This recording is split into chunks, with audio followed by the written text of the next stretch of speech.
لبیک یا حسین لبیک یا حسین لا حول ولا قوة إلا بالله العلي العظيم أعوذ بالله السميع العليم من الشيطان اللعين الرجيم بسم الله الرحمن الرحيم الحمد لله رب العالمين والصلاة والسلام على أشرف الأنبياء والمرسلين سيدنا ونبينا وشفيعنا ومولانا ومقتدانا بالقاسم محمد صلى الله عليه وسلم وآله الطيبين الطاهرين المعصومين الغر الميامين ولعنة الله على أعدائهم ومنكري فضائلهم ومصائبهم وغاصبي حقوقهم أجمعين من ليلنا هذه إلى قيام يوم الدين بسم الله الرحمن الرحيم رب اشرح لي صدري ويسر لي أمري واحلل عقدة من لساني يفقهوا قولي أما بعد فقد قال رسول الله صلى الله عليه وآله وسلم إني تارك فيكم الثقلين كتاب الله وعترتي أهل بيتي صلوات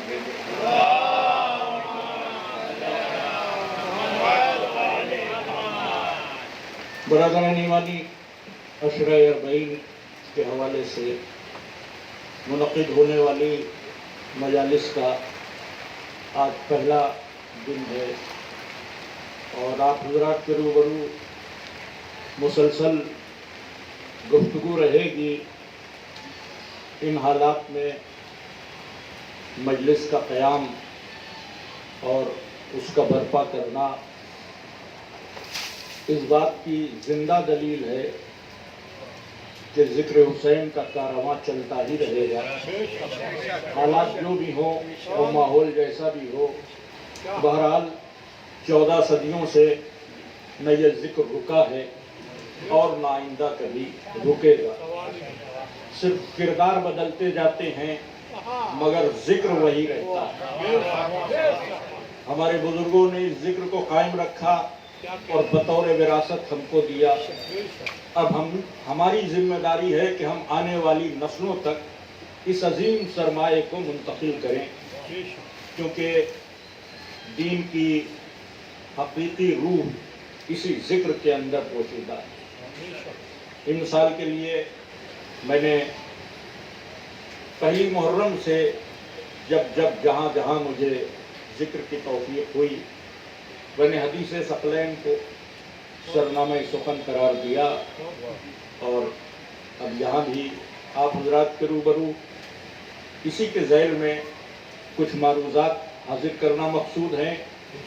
یوں تو مخاطب آپ لوگ ہیں، لیکن اس بات کو ذہنوں میں رکھیے کہ گفتگو آپ سے ہو رہی ہے مگر تنہا آپ کے لیے نہیں ہے۔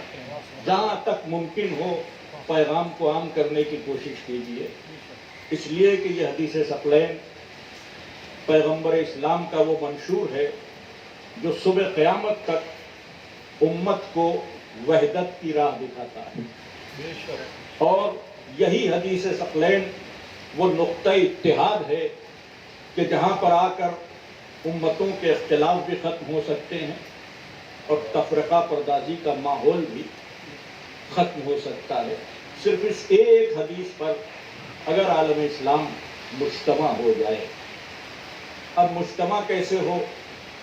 تو سب سے پہلی بات تو یہ کہ جو آج کا مسلمان ہے اس عہد کا، اس کے نزدیک رسول کی سنت دین ہے اور قرآن حکیم دین۔ یہ 1400 سال پہلے دی گئی فکر ہے کہ جس پر آج کا مسلمان چل رہا ہے۔ آپ اس سے پوچھئے کہ دین کی اساس کیا ہے، تو کہتا ہے 2 باتیں ہیں، قرآن اور سنت۔ اور اس حدیث کو سنایا جاتا ہے کہ حضور نے فرمایا کہ تم میں 2 چیزیں چھوڑ کر جا رہا ہوں، ایک قرآن ایک سنت۔ تو سب سے پہلے تو اس غلط فہمی کو دور کرنا ضروری ہے کہ حضور نے یہ حدیث نہیں ارشاد فرمائی، کسی نے حدیث ثقلین کی مخالفت میں اس حدیث کو وضع کیا، کسی نے گڑھا ہے۔ حضور نے کبھی نہیں ارشاد فرمایا کہ تمہارے لیے دین کی اساس 2 چیزیں ہیں، قرآن اور میری سنت۔ لفظ سنت حضور نے استعمال ہی نہیں کیا۔ جو حدیث میں نے عرض کی ہے، جس کو حدیث ثقلین کہا جاتا ہے، اصل میں یہ ہے حدیث، لیکن حدیث پر بہت برے دور گزرے اور بڑی دقتوں کا سامنا کرنا پڑا۔ میں یہ چاہتا ہوں کہ اپنے بچوں کے لیے، بزرگ تو بہتر جانتے ہیں، ذرا سی ایک خاکہ کھینچ دوں کہ حدیث پر جو ادوار گزر گئے اور اس کا جو نتیجہ سامنے آیا۔ تو حدیث ثقلین کے سلسلے میں بات کو سمجھنے میں پورے عالم اسلام کو آسانی ہوگی، اور میری گفتگو ہر طبقے کے مسلمان کے لیے ہے، کسی ایک کے لیے نہیں ہے کہ میں صرف شیعوں کے لیے تقریر کر رہا ہوں، یا صرف اہل سنت حضرات کے لیے، یا صرف وہابیوں کے لیے۔ ہر اس انسان کے لیے میری تقریر ہے جو لا الہ الا اللہ اور محمد رسول اللہ کا قائل ہے۔ ہر اس انسان کے لیے میری گفتگو ہے، اور میں چاہتا ہوں کہ ہر انسان تک یہ پیغام پہنچے۔ تو عزیزان گرامی، حدیث اصل میں حضور کے کلام کو کہتے ہیں۔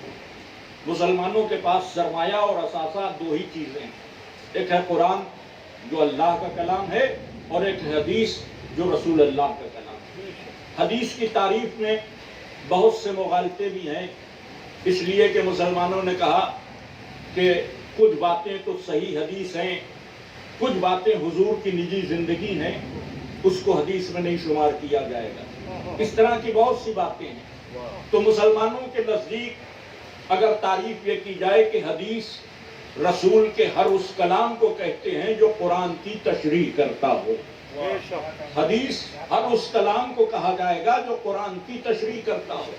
یہ مسلمانوں کی ڈیفینیشن ہے۔ ہمارے یہاں حدیث کا دامن وسیع، ہمارے لیے رسول کی زندگی کا ہر جملہ پابند وحی ہے، ہر جملہ پابند وحی ہے، اس لیے ان کی زبان اطہر پر جو آ گیا وہ حدیث ہے۔ اور حدیث یہیں تک محدود نہیں ہے، ہمارے نزدیک حدیث ہر وہ کلام ہے کہ جو 14 میں سے کسی ایک کی زبان پر آ جائے۔ ہمارے کیا حدیث کا دامن وسیع ہے، ہم 14 میں سے کسی ایک کی بھی زبان پر آ جانے والے کلام کو حدیث سے سن رہے ہیں۔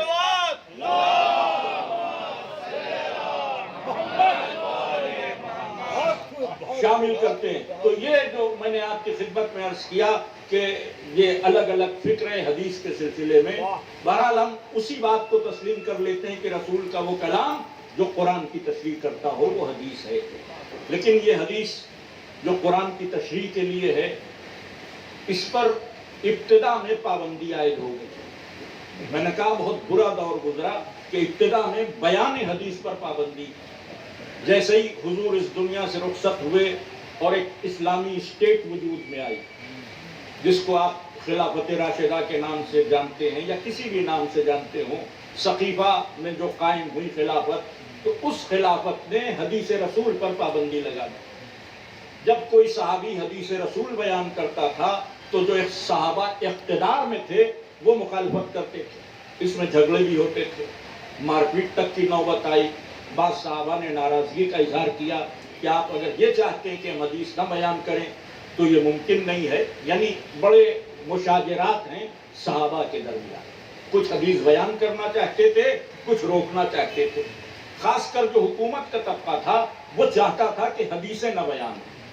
چنانچہ خود رسول کی زوجہ بیان کرتی ہیں، ام المسلمین عائشہ بنت ابی بکر، کہ میرے پاس 500 حدیثیں رسول کی تھیں۔ یہ سب موجود ہے تاریخ میں، جس کو دیکھنا ہو وہ کھنگال سکتا ہے، کوئی بات آؤٹ آف ریفرنس نہیں۔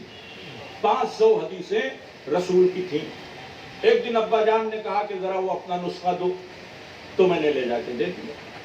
تو میں نے دیکھا کہ وہ بہت پریشان رہے رات بھر، اور پھر صبح انہوں نے اس کو جلا دیا۔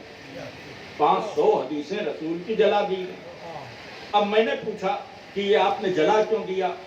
تو میرے بابا نے کہا کہ مجھے یہ خطرہ تھا کہ کہیں کوئی جھوٹ رسول سے منسوب نہ ہو جائے۔ اب اور میں کہ اس لیے حدیثیں جلا دی گئیں جس میں یہ خدشہ تھا کہ 2 4 10 غلط حدیثیں ہوں گی تو کوئی جھوٹ رسول سے منسوب نہ ہو، اس لیے حدیث جلا دی گئی۔ اسی طرح دوسرے خلیفہ جب کوئی حدیث بیان کرتا تھا تو درے مارتے تھے۔ جب کوئی لشکر جاتا تھا کہیں فتح کرنے کے لیے تو کچھ دور پہنچانے جاتے تھے۔ زندگی بھر لشکر پہنچایا ہے، شامل کبھی نہیں رہا، صرف پہنچایا ہے، لشکر ان کو پہنچانے چلے گئے۔ تو جب پہنچانے جاتے تھے تو سپہ سالار سے کہتے تھے کہ خیال رکھنا کوئی حدیث نہ بیان کرے۔ تو جب ان سے پوچھا جاتا تھا بھئی آپ اس کی مخالفت کیوں کرتے ہیں حدیث بیان کرنے کی، تو کہا سابقہ امتیں حدیث بیان کرنے کے چکر میں اپنی کتابوں کو برباد کر بیٹھی، مجھے یہ خطرہ ہے کہ کہیں لوگ قرآن کو بھول نہ جائیں۔ اور یہی توجیہ آج تک علماء پیش کرتے ہیں کہ وہ اس دور میں حدیث کے اس لیے مخالف تھے کہ قرآن کے تحفظ کا کوئی مکمل انتظام نہیں۔ یہ تو توجیہات۔ میرا اپنا ذاتی تجزیہ یہ ہے کہ بیان حدیث پر پابندی اس لیے تھی کہ کہیں وہ حدیثیں سامنے نہ آنے لگیں جو اہل بیت کی شان میں ہیں۔ سارا مقصد یہی تھا۔ اور اگر حدیث سے ایسے ہی کی ہر چیز قرآن کے مطابق ہونا تھی تو پھر میرا سوال یہ ہے کہ جب سیدہ زہرا دربار میں تھی تو کوئی آیت سنائی ہوتی، حدیث نہ سنائی ہوتی۔ بیوی کے مقابلے میں جھوٹی حدیث پیش کی گئی، تو اس کا مطلب یہ کہ جب اپنا کام بنتا ہو تو حدیث سے بھی نکالا جائے، ورنہ قرآن کافی ہے یہ نعرہ بھی دیا جائے۔ بہرحال حدیثیں 2 ادوار تک نہیں بیان ہوئی، نہ پہلے دور خلافت پہ، نہ دوسرے دور خلافت میں، نہ تیسرے دور خلافت میں۔ چوتھے دور خلافت میں مولائے متقیان نے کوفے کے منبر سے حدیثیں بھی بیان کی اور قرآن کی تشریح بھی فرمائی۔ یہ 4 سال وہ ہیں کہ جس میں کھل کر حدیثیں بیان کی گئی، اور اس دور میں حدیثوں کو اتنا پھیلایا گیا کہ آج جو حدیثیں مسلمانوں کی کتابوں میں ہم تک موجود ہیں وہ اسی چوتھے دور خلافت کی وجہ سے ہیں، ورنہ وہ سچی حدیثیں بھی نہ ہوتی۔ اب حضرت علی جب چلے گئے اور امام حسن علیہ السلام سے صلح ہو گئی، 5واں دور آیا جس کو مسلمان ملوکیت کہتا ہے۔ اب اس دور میں چوتھے دور کی حدیثیں جو عام ہوئی تھیں اس کا تدارک کیسے کیا گیا۔ 5ویں دور خلافت میں حدیثیں گڑھنے کا دور شروع ہو گیا۔ حدیثیں گڑھی جائیں، بے پناہ گڑھی جائیں، جتنی ہو سکے اتنی وضع کی جائیں۔ یہ بات ہم نہیں کہہ رہے ہیں، شبلی نعمانی نے الفاروق میں لکھا کہ بنی امیہ کے دور میں حضرت علی کی دشمنی میں جھوٹی حدیثیں گڑھی گئیں۔ اسی بات کو ابن حجر مکی نے لکھا کہ حضرت علی کی دشمنی میں بہت سی جھوٹی حدیثیں امیر شام کے عہد میں گڑھی گئیں۔ اسی بات کو ابن حجر اسقلانی نے لکھا، یعنی یہ بات طے شدہ ہے۔ اسی بات کو علامہ مودودی نے خلافت و ملوکیت میں لکھا کہ بنی امیہ کے عہد میں علی کی عداوت میں جھوٹی حدیثیں گڑھی گئیں۔ یہ بات طے شدہ ہے۔ اس میں اسٹیٹ کی طرف سے یہ حکم دیا گیا کہ جو حدیث علی کی شان میں ہو اس سے ملتی جلتی کوئی حدیث کسی صحابی کی شان میں بیان کرو۔ پہلی کوشش یہ کی گئی کہ تیسرے خلیفہ حضرت عثمان کی شان میں حدیثیں گڑھی جائیں۔ پھر معاویہ نے حکم دیا کہ حضرت عثمان کی شان میں حدیثیں بہت ہو گئیں، اب حضرت ابو بکر اور حضرت عمر کی شان میں حدیثیں گڑھی جائیں۔ ہر وہ حدیث جو علی کی شان میں ہو ان کی طرف پلٹائی جائے۔ اس کی آپ کو تاریخ میں بہت سی مثالیں ملیں گی۔ جیسے رسول نے فرمایا کہ میرے اوپر نبوت ختم ہے، اگر کوئی نبی ہوتا میرے بعد تو یا علی تم ہوتے۔ آپ اس حدیث کو آج سیاہ میں اور دیگر نسخوں میں دیکھ لیے کیسا تبدیل کیا گیا کہ اگر نبوت میرے بعد جاری رہتی تو فلاں کا نام لیا کہ تم نبی ہوتے۔ یہ صرف اس لیے کہ انفرادیت مولا علی کی باقی نہ رہے۔ انشاءاللہ اللہ نے توفیق عطا کی تو اس عشرے میں یہ بات عرض کرنے کی کوشش کروں گا کہ تم مٹاتے رہو مگر علی کی انفرادیت مٹا نہیں سکتے، مٹا نہیں سکتے۔ تاریخی حوالوں سے یہ بات ثابت کی جائے گی۔ بہرحال عزیزان گرامی، تو حدیثیں گڑھنے کے لیے پیڈ ورکر رکھے گئے، پیسہ لو حدیث گڑھو، پیسہ لو حدیث گڑھو۔ پھر ایسی حدیثیں گڑوائی گئیں کہ جن سے اہل بیت کی معاذ اللہ منخرط ہوتی ہے، تنقیص ہوتی ہے، ایسی حدیثیں بھی گڑوائی گئیں۔ چنانچہ روایت میں ہے، ابو العلا مودودی نے بھی لکھا ہے کہ معاویہ نے ایک خود ساختہ محدث کو پیسے دیے اور کہا کہ یہ جو آیت اللہ نفس کو خرید رہا ہے اپنی رضا کے عوض، یہ علی کی شان میں ہے، اس آیت کو پلٹا دو ابن ملجم کی طرف۔ جی اس حد تک کوشش ہوئی، اس آیت کو پلٹا دو ابن ملجم کی طرف۔ اس کے بعد دوسرے مرحلے پر کہا گیا کہ جو آیت مشرکین کی شان میں ہے، اس آیت کو معاذ اللہ پلٹا دو مولا علی کی طرف۔ تو اس نے کہا پیسے کیا دے رہے ہو؟ تو اس نے 2 لاکھ درہم دیے، 2 لاکھ درہم، ایک درہم میں لگ بھگ 1.5 گرام سونے کی حیثیت۔ تو اس نے کہا یہ پیسہ تو کم، تو پھر 4 لاکھ درہم دیے گئے۔ 4 لاکھ درہم میں یہ کام کرانے کی کوشش کی گئی، لیکن 4 لاکھ درہم لینے والا، حدیث اور آیت کو پلٹنے والا اور پلٹانے والا، سب کندہ جہنم بن گئے، کوئی آج باقی نہیں۔ اور آج بھی اس حوالے سے سلسلہ لعنت جاری ہے کہ یہ کام کیا گیا۔ اب اور میں ایک صلوات بھیجے محمد،